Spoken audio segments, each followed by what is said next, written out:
If your child needs the picture to guess the word, they aren't actually reading. Today, I'm going to explain the science of reading in plain English, so you can stop the guessing game and build a real reading foundation. I'm Rebecca, and I spent 15 years working with struggling readers. I've sat across from hundreds of kids who were called good readers in 1st and 2nd grade and then fell apart in 3rd or 4th. For a long time, I thought the problem was individual, but eventually the pattern became impossible to ignore. It wasn't the kids, it was the strategy they'd been taught.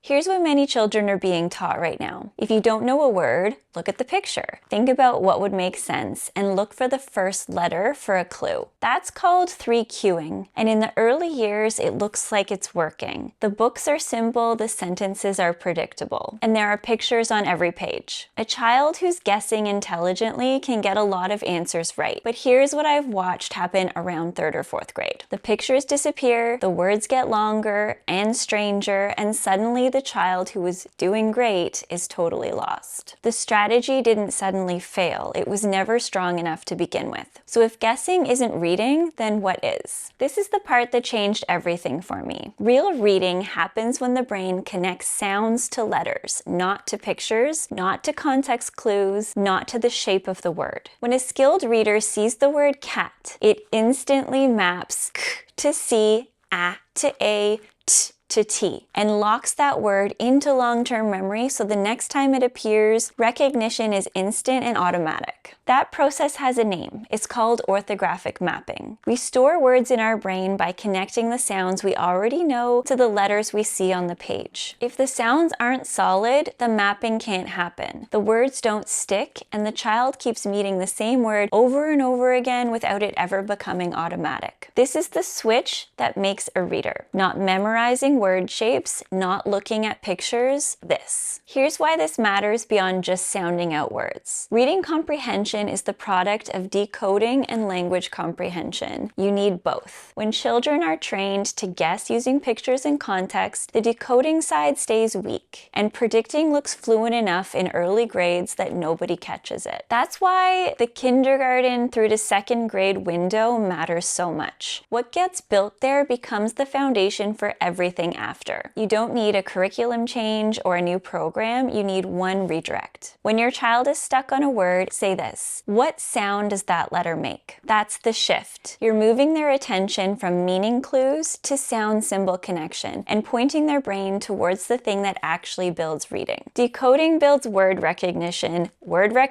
builds fluency, and fluency frees up the brain to focus on meaning. That's the whole chain, and it starts with sound. When you understand how the brain actually learns to read, everything looks different. You stop chasing strategies, you stop relying on pictures, and you start building something that will hold when the books get hard. I put together a whole playlist called How Kids Learn to Read that walks you through everything step by step. I'll see you there.